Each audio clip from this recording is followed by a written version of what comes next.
আজ এ জমিন খাদান হবে না তো শ্মশান।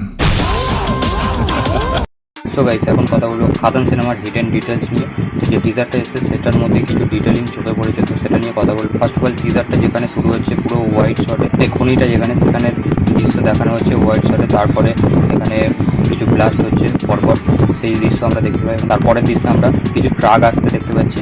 তো সেই ট্রাকের যে নাম্বার প্লেট, এই নাম্বারটার কোনো রকম অস্তিত্ব নেই, সেই নাম্বারটা এক্সিস্ট করে না। যে নাম্বারগুলো তারা নিজেরা বানিয়েছে সেটা থেকে তো কোনো রকম ডিটেলিং পাওয়া যায়। পরের দৃশ্যে আমরা দেখতে পাচ্ছি যে দেব কিছু গুন্ডাদের মারছে এবং সেখানে সে ডায়লগটা দিচ্ছে যে সর্দার হওয়া মুখের কথা নয়, যে সব কিছু হয় সেই সর্দার হয়।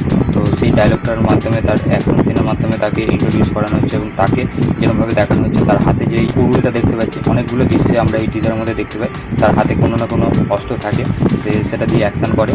তো সেখান থেকে তার একটা ক্যারেক্টারের সিগনিফিকেন্স পাওয়া যায়। পুরো টিজার জুড়ে তাকে আমরা হাতে এই অস্ত্র নিয়ে দেখতে পাচ্ছি। যখন একটা ট্রেন যাচ্ছে, বুলেটে করে দেব এবং যিশু যাচ্ছে এবং সেখানে হাতুড়ি বাড়ি মারছে, সেই দৃশ্যেও আমরা তার হাতে একটা হাতুড়ি দেখতে পাই। তার ক্যারেক্টারের একটা সিগনিফিকেন্স দেখানো হচ্ছে যে সে অস্ত্র ছাড়া অ্যাকশন করে না, হ্যান্ড টু হ্যান্ড ব্যাটেল আমরা এখানে তাকে দেখতে পাইনি। এবং এছাড়া সে টাইটেল কার্ডটার মধ্যে আমরা একটা রক্ত ছিটিয়ে যাওয়ার দৃশ্য দেখতে পাচ্ছি। তো সেখান থেকে বোঝা যাচ্ছে যে সিনেমাটা ব্রুটাল হবে, সেখানে রক্তারক্তি ব্যাপার খুবই দেখানো হবে। তারপর আমরা এই দুই বন্ধুকে স্যাম এবং মোহন, দেবের ক্যারেক্টারের নাম মেবি স্যাম এবং যিশুর ক্যারেক্টারের নাম মোহন হবে।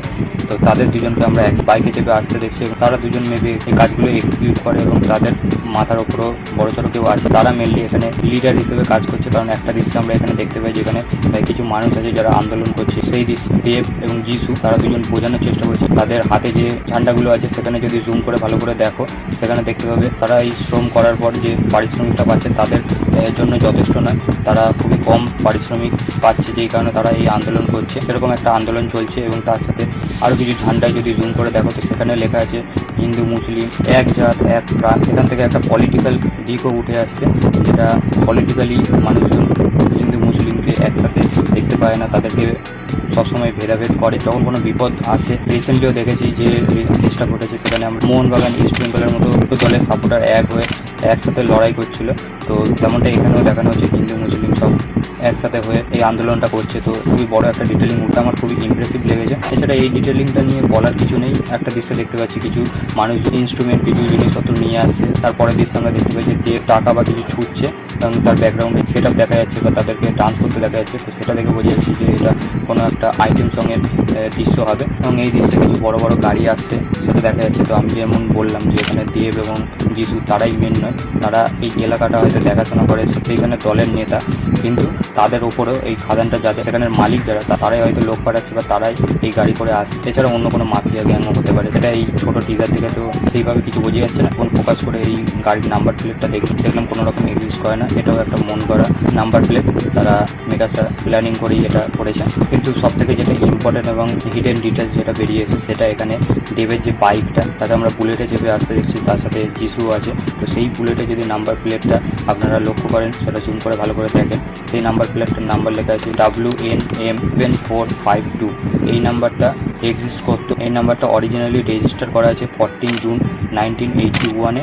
এই বাইকের ইন্স্যুরেন্স এক্সপায়ার হয়েছে 19 ডিসেম্বর 2012-এ। এই বাইকটার এখন বর্তমানে এজ হলো 43 ইয়ার্স 2 মান্থস। যেটা লোকেশন জানা যাচ্ছে যে হুগলি জেলায় এক্সিস্ট করতো। ওনারের নাম যেটা দেবা কিংবা দিবা প্রসাদ বসু। তো এই ডিটেলিংটা তারা নিজে থেকে রেখেছে নাকি কোনো রকম কোইন্সিডেন্টালি মিলে গেছে সেটা সিনেমা দেখলেই বোঝা যাবে। কারণ এই সিনেমাটা 1970s-এ বেশ, যেরকম ড্রেস আপ আমরা দেখতে পাচ্ছি দেবের ক্যারেক্টারটার মধ্যে, স্যুট বুট বা ড্রেসের গেট আপ বোঝা যাচ্ছে 70s কিংবা 80s সময় লাইন দেখানো। এটা যদি হয় তাহলে এটা ম্যাচ করতে পারবে, আর যদি তারও অনেক আগের হয় তাহলে সেটা ম্যাচ করতে পারবে না। এবং এই বাইকটা কি প্রেজেন্ট টাইম লাইনেও এক্সিস্ট করে কিনা সেটাই দেখবার। কারণ এখানে শোনা যাচ্ছে দেবের ছেলের রোলও আছে, তো তার কাছেও কি এই বাইকটা থাকবে? আর কথা মতো তো থাকারই কথা, কারণ এই বাইকটার ইন্স্যুরেন্স এক্সপায়ার বলছে 19 ডিসেম্বর 2012, মানে 2012। তো সেটা যদি ধরা হয় তো তাহলে তো এক্সিস্ট করার কথা। আফটারঅল সিনেমার মধ্যে সেটার কোনো রকম ডিটেলিং দেখতে পাই কিনা সেটাই দেখবার। তো আপনারা যদি এই ডিটেলিংগুলো লক্ষ্য করে থাকেন অবশ্যই জানাবেন। এছাড়া শেষের যে ডায়লগটা দেব দিচ্ছে একটা অ্যান্টি হিরো টাইপের, যে খাদান হবে না হয় শ্মশান।